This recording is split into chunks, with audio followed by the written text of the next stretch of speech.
दोस्तों, आपका भी मशीन में नीचे का सिलाई ख़राब देता है दोस्तों, और आप इसको यहाँ टाइट कर चुके हैं, देख सकते हैं।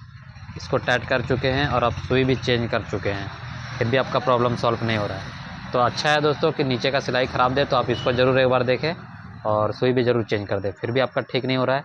तो आप जो गलती करते हैं दोस्तों कि प्लेट का हॉल जो है वो आप नहीं देखते हैं। देख सकते हैं, ये न्यू प्लेट है और इसका हॉल देख सकते हैं कितना क्लियर है।